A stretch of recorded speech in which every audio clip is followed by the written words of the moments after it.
How's it going, everybody? RazingHel here, and today I'm going to be showcasing the Hallowed Nights Survivors Chest for Don't Starve Together here for the recent Hallowed Nights update in 2018. Now, this is going to be separate from the Belongings chest. I'll probably showcase that in a separate video.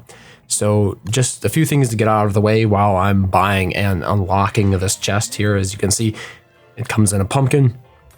You will be able to buy the DLC even after the Hallowed Nights is over, but you'll have to buy the entire set of characters. So if there's only one character specifically, a single character skin you're interested in getting, you should probably buy it while the event is active.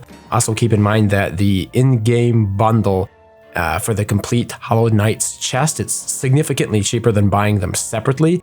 And the thing is, it's only available in-game. So once this event is over, once again, you're not going to have the option to buy that one. So, keep that in mind. Maybe go ahead and get the bundle if you're interested in it. So let's talk about some of the skins that I'm going through right here. The first one that we're taking a look at is Wilson. It's called the Mad Scientist, the main skin here.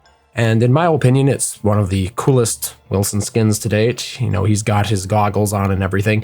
And it also reminds me a little bit of like motorists of the early 20th century, when people didn't have their automobiles were not as weatherproofed, and you'd frequently find travelers using these goggles and whatnot while on the road.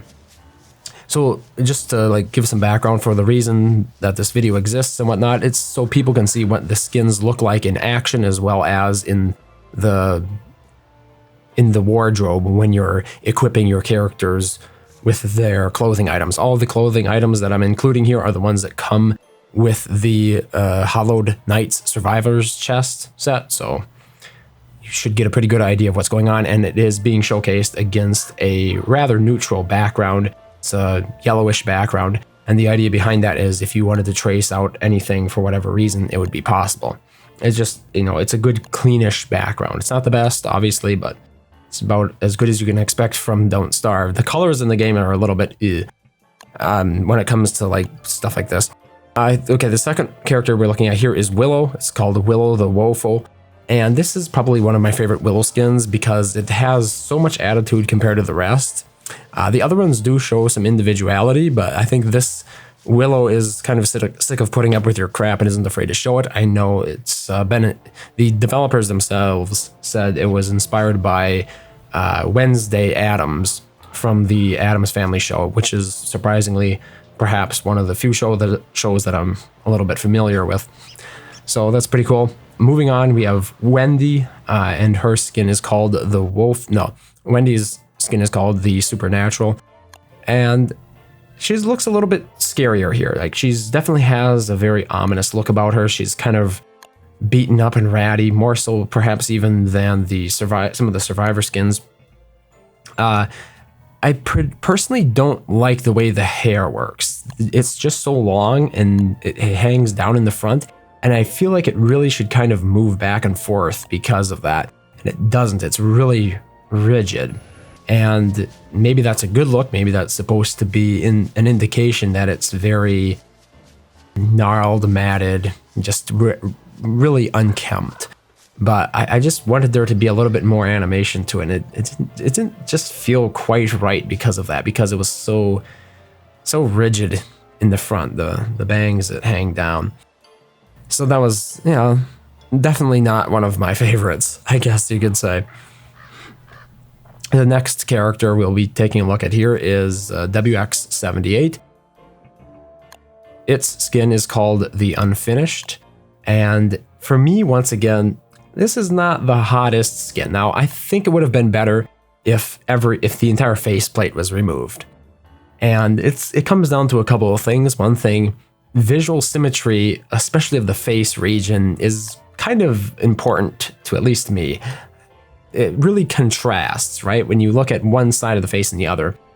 The other problem is that when you're facing one direction in the game, it has the same problem that the physician Wilson did, in that it doesn't matter which way you turn, you still get to see the same side of WX. So it's just disjointing in that regard. When he's facing to the right or facing to the left, you still see the exposed part of his face instead of one side seeing, the exposed part being visible and the other side having the faceplate. So it's just weird when they do the asymmetrical faces and try to put that in the game. And that's kind of where I am with WX. I think it would be better if they gave him the entire face mask, or just remove the thing entirely. Anyway, I hope you get the point. Moving on here to Wes the Perro, I believe it is.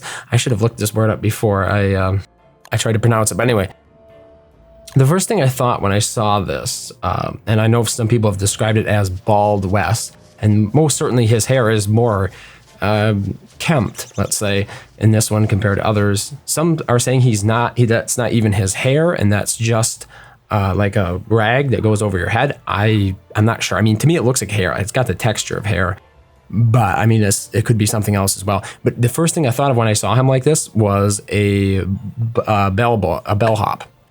The type that you'd see in a hotel who would be carrying your stuff for you to your hotel room and whatnot.